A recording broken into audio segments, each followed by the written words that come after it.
Hello and welcome back. हम पढ़ रहे थे marginal costing, break even analysis and last video में हमने ये एक प्रॉब्लम सॉल्व करी थी जिसमें हमने ब्रेक इवन पॉइंट निकाला था using the formula fixed cost divided by contribution per unit. और फिर मैंने आपसे क्वेश्चन पूछा कि अगर unit details, number of units question में ना दी हुई हों, if it's not available in the question, can we still calculate break even point? Yes, but उसके लिए आपको और एक कॉन्सेप्ट पहले समझना होगा, दैट इज पीवी रेशियो, या जिसको हम कहते हैं प्रॉफिट वॉल्यूम रेशियो। ओके, तो नाम से ही बहुत क्लियर है, profit divided by volume. Profit और वॉल्यूम का क्या रेशियो है वो बहुत इंपॉर्टेंट है, उससे हम ब्रेक इवन पॉइंट निकाल सकते हैं। Will come to the calculation of break even point. First let's understand what is profit volume ratio और इस रेशियो को कैसे कैलकुलेट करते हैं। Then in the next video we will understand कि इस रेशियो को यूज करके ब्रेक इवन पॉइंट कैसे निकालते हैं। So first let us understand profit volume ratio. अगर मैं आपको बिल्कुल सिंपल वर्ड्स में समझाऊं, अगर आपकी सेल बढ़ेगी तो आपका प्रॉफिट भी बढ़ेगा। ये इतना क्लियर है, बहुत ऑब्वियस सी बात है। अगर आप पहले 100 रुपए की सेल कर रहे थे और आपका लेट्स से 15 रुपीज प्रॉफिट था, अब आप 100 की जगह 200 की सेल कर रहे हो तो आपका प्रॉफिट भी बढ़ना चाहिए ऑब्वियसली। वो 15 की जगह हो सकता है 30 हो जाए, हो सकता है 35 हो जाए, जितना भी ऊपर बढ़ेगा।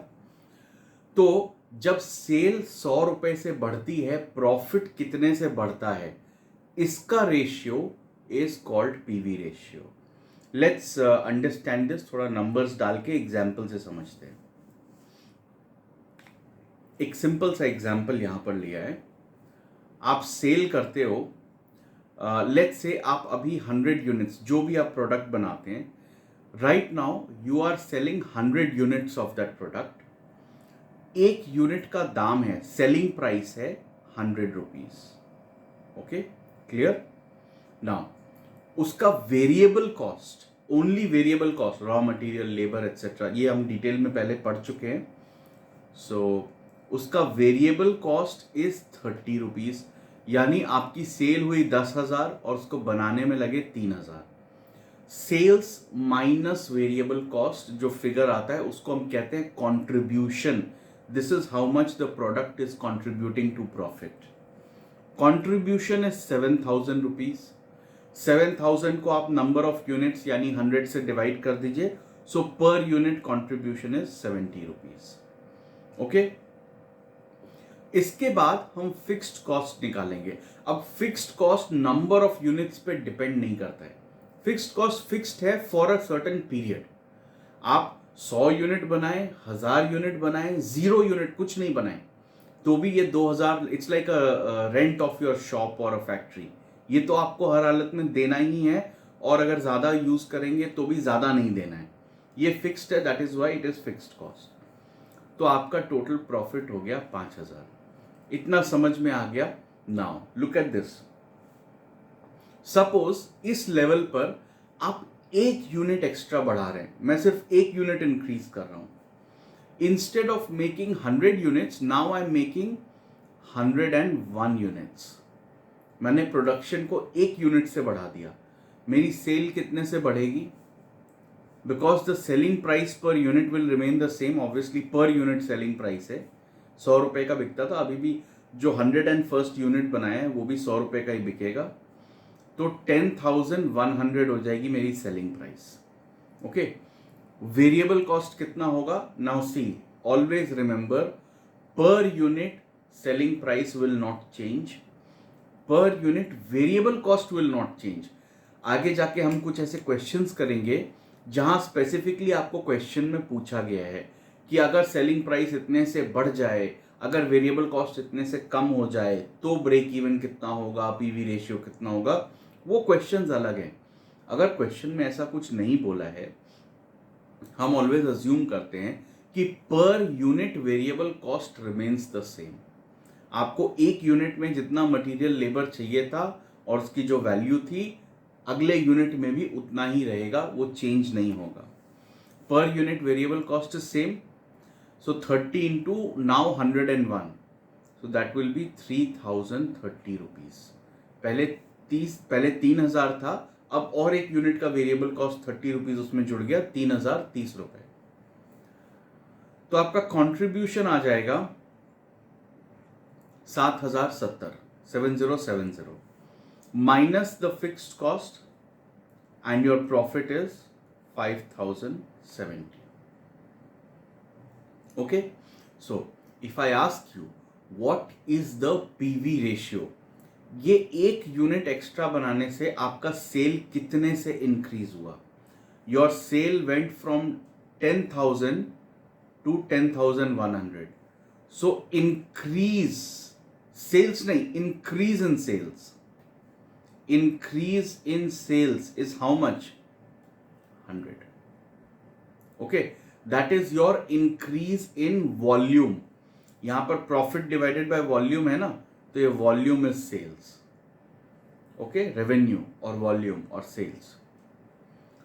आपका प्रॉफिट कितने से इंक्रीज हुआ?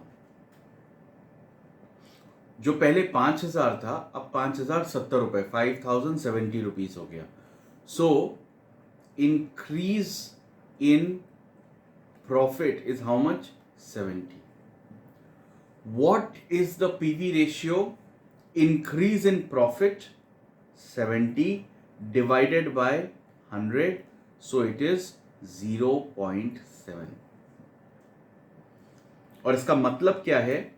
इस बिजनेस में for every 100 rupees you sell extra, अगर आपकी सेल 100 रुपए से बढ़ी तो आपका प्रॉफिट 70 रुपए से बढ़ जाएगा.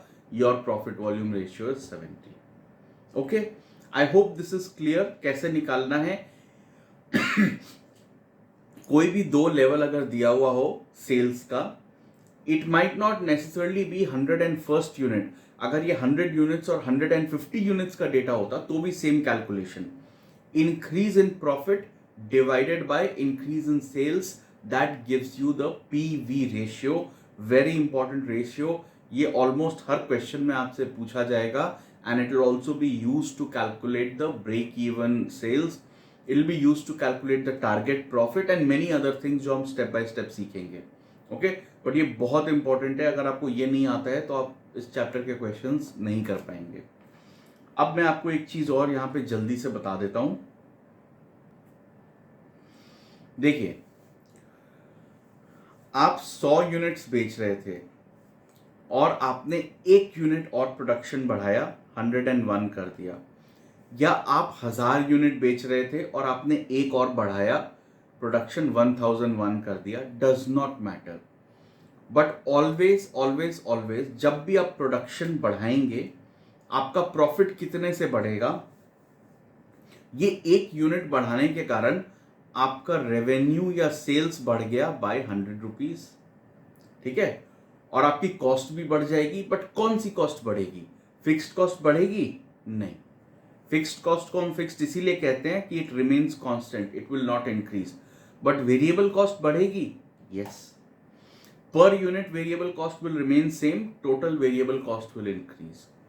तो आपने जो ये एक एक्स्ट्रा यूनिट बनाया, तो obviously extra raw material, extra labour, तो आपकी कॉस्ट ऑफ प्रोडक्शन बढ़ रही है, वेरिएबल कॉस्ट बढ़ जाएगी.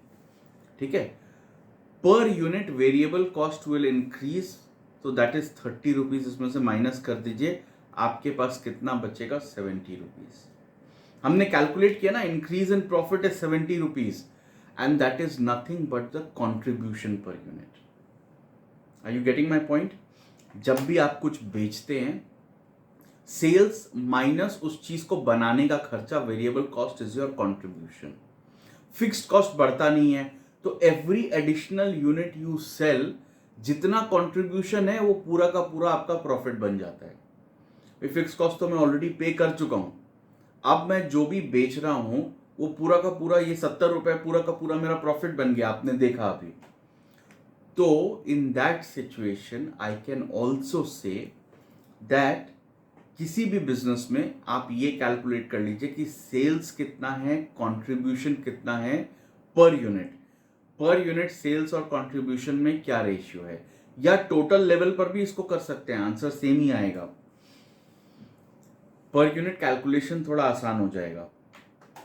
इसी सिचुएशन में देखिए, what is the contribution per unit 70, okay, divided by selling price per unit 100, this answer is also 0.7।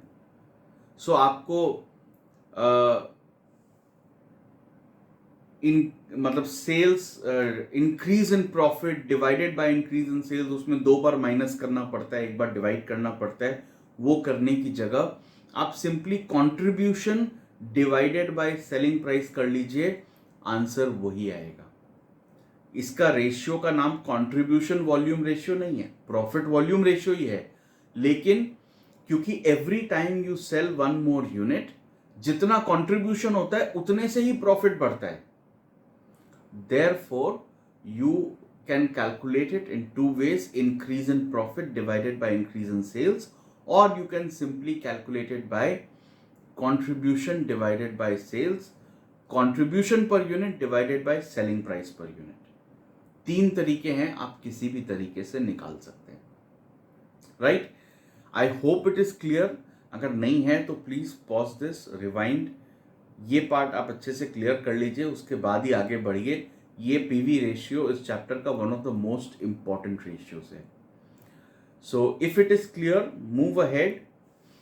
जो पिछले वीडियो में जिस प्रॉब्लम को हम डिस्कस कर रहे थे, उसी सेम प्रॉब्लम को कैरी फॉरवर्ड करते हैं, and let's calculate the PV ratio for this particular question.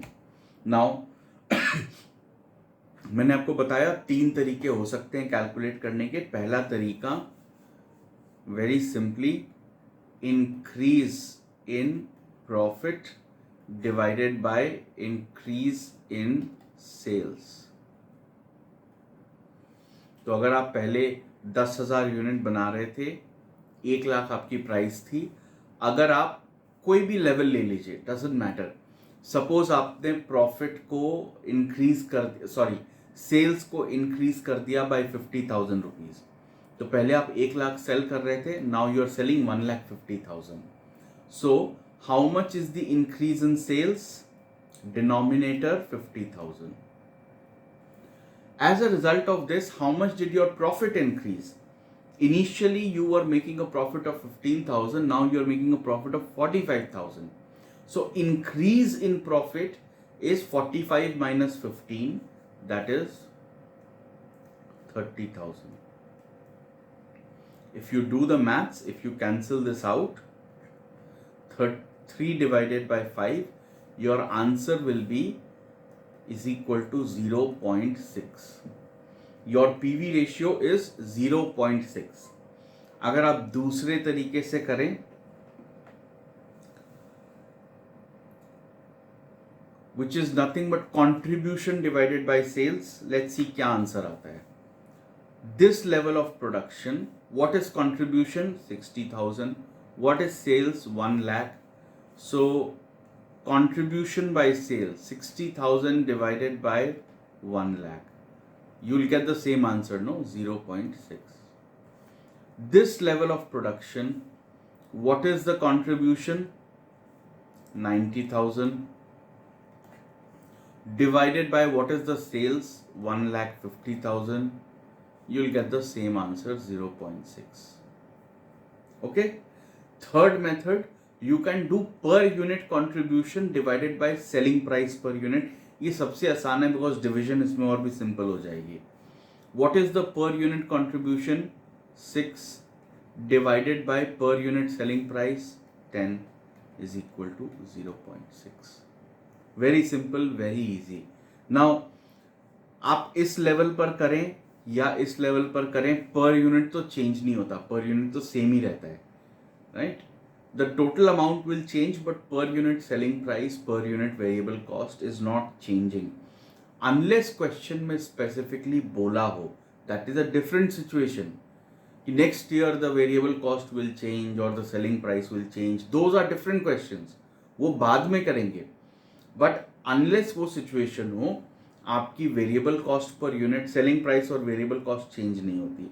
और अगर ये दोनों नंबर चेंज नहीं होंगे तो कंट्रीब्यूशन पर यूनिट भी चेंज नहीं होगा, PV ratio remains constant, break even point same ही रहता है, पीवी रेशियो सेम ही रहता है। Alright, so I hope it is very very clear. If it is not, please watch this again, ये बहुत इंपॉर्टेंट है। In the next video I will teach you how you can calculate the break-even point from the PV ratio. अगर आपको ये number of units ना दिए हुए हों, if this is not available in the question, you cannot calculate ये per unit वाला column आप कुछ calculate नहीं कर सकते, contribution per unit नहीं निकाल सकते। अगर ये निकाल सकते तो बहुत आसान था, fixed cost divided by contribution per unit, that will give your break-even point. But number of units नहीं पता हो, पर यूनिट कैलकुलेशन नहीं कर सकते हो, तो भी पीवी रेशियो तो निकाल सकते हैं। पीवी रेशियो कैसे निकाल सकते हैं, मैंने आपको तरीके बता दिए। तो ये पीवी रेशियो आपने निकाल लिया। ये पीवी रेशियो यूज करके ब्रेक इवन पॉइंट कैसे कैलकुलेट करते हैं, let's discuss that in the next video.